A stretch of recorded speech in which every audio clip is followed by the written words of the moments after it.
Good morning. This is the ramblings of an Undisciplined Mind podcast for Tuesday, November 29th, 2016. So, news. Tuesday is News Day, if I remember correctly. I've got one small political thing to say, and then I've got a whole different topic, news-wise, to talk about. But I do find it rather ironic that some of the comments that now President-elect Trump was making before the election about not being willing to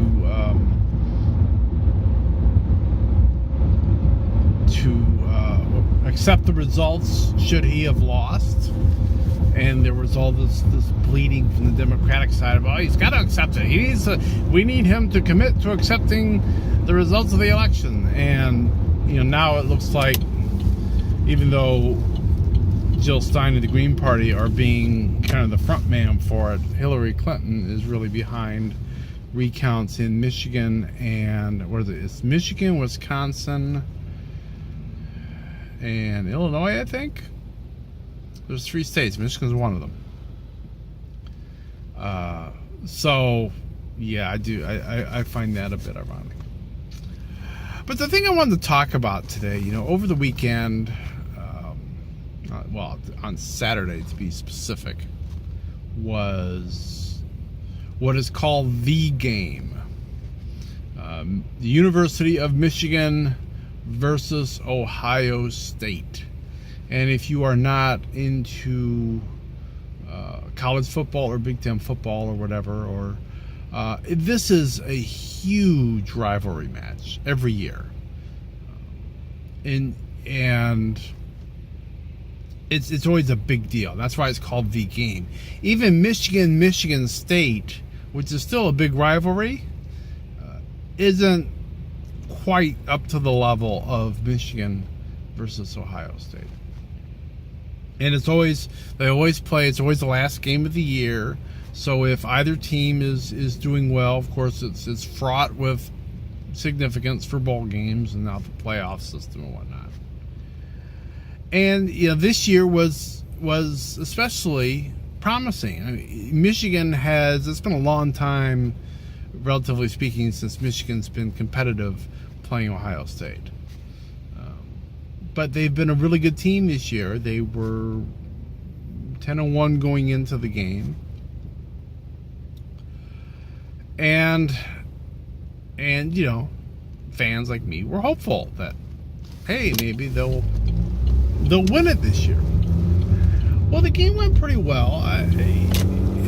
And it could have gone better. I mean, Michigan had some turnovers. I think we had 3 or 4 turnovers. I meant to look. I did not. But I know we had some turnovers, and there's always some missed opportunities in any game. It ended up being tied, and it went to overtime, and ultimately Michigan ended up losing in overtime. But, kind of the story of the game really was the officiating, because it was pretty darn horrible.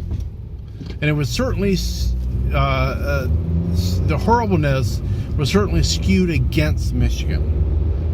Very early on, I was seeing pass interference calls that were not being called on Ohio State,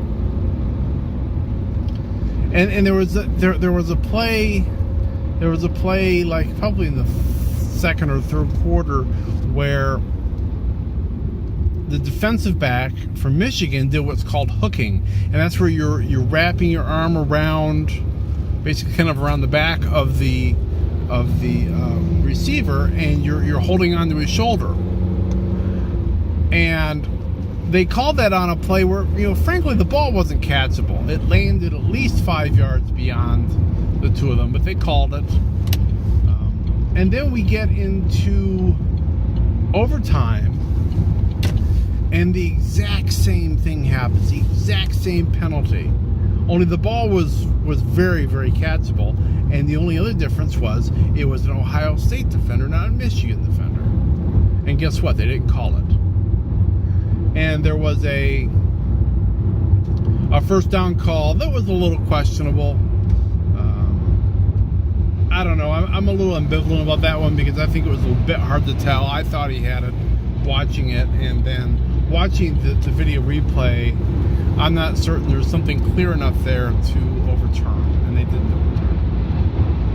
So then you get to the post-game interview, and John Harbaugh, the coach, is he says, I'm not sure I'm quoting him absolutely correctly, but he said, I am bitterly disappointed in the officiating in this game.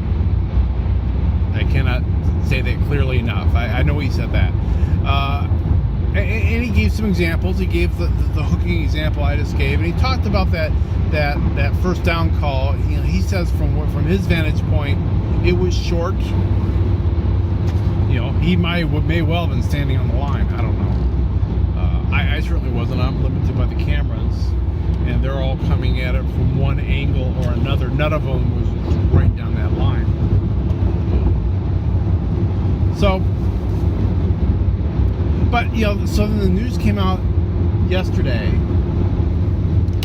that the Big Ten is fining him $10,000 for violating their sportsmanship policy. And it's really kind of BS, I think. I don't know what venue these coaches have, and not just college, but also the NFL. The NFL has done the same thing. There was a time not too long ago, 5 years ago or so, where the officiating in the NFL sucked. I mean, and it sucked a lot, and there were numerous examples of it sucking. And some coaches finally had enough, and they said something about it, and then they got fined. But it's like, you have to. Personally, I disagree with this. I understand the league's reasoning because you're kind of talking down the league a little bit. But at the same time, if you think that an officiating team did poorly, why are you not allowed to say that as a coach? I disagree that they're finding these people for this. And certainly not limited to football. NASCAR will do the same thing. If a driver criticizes the league based upon how they handle a rule or a penalty or something like that, that driver will typically get fined at a minimum. And it's just like, as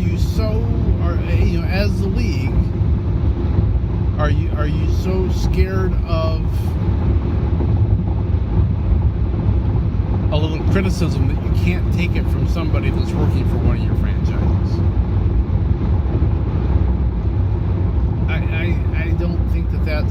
I don't think that's good. I really don't think that's good.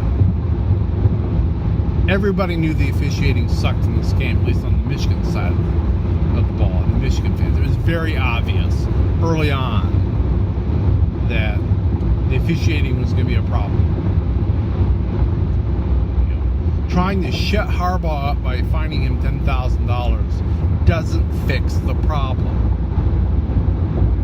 And that was kind of what the NFL finally had to do that time when when a lot of officiating was really, really bad. They finally had to say, okay, we need to fix this. And they fixed it in the off, they worked on it in the off season, and it got better. Especially with the advent of replay and all this. But over and above that, by and large, the officiating is better in the NFL than it was at that time. So, I don't know. I disagree with these monolithic leagues flexing their power and saying, you're not allowed to criticize us, on camera, and that includes our officials. I'm not sure. I wonder if I'm assuming Major League Baseball's probably done the same. If anybody's really complained about an umpire, I don't recall an instance off the top of my head, but I gotta imagine I could certainly see MLB doing that. And sometimes officiating sucks, and you need to. I think a coach needs to be able to call that out. I mean, just like you expect a coach in a post-game interview to call out that his defense sucked or his offense sucked or his kickers sucked or whatever. You don't expect him to sit there and blow sunshine about, oh, our defense is really great, but we just couldn't get it together today. No, you want, if the team is lost, you want to hear, man, we just couldn't get the timing right between the quarterback and the receivers, or whatever the issue was. But now, it's expected these days that you're just supposed to ignore. You're just supposed to ignore when officiating basically costs you a game or contributes to it. Like I say, I think Michigan had other opportunities to win the game. If they hadn't had the turnovers, maybe it would never been tied, never gone to overtime. So you can't lay it all to that, but it was definitely a contributing factor. But that's really all I wanted to talk about for today. I will be back tomorrow, and I'll be talking to you then. So, be seeing you.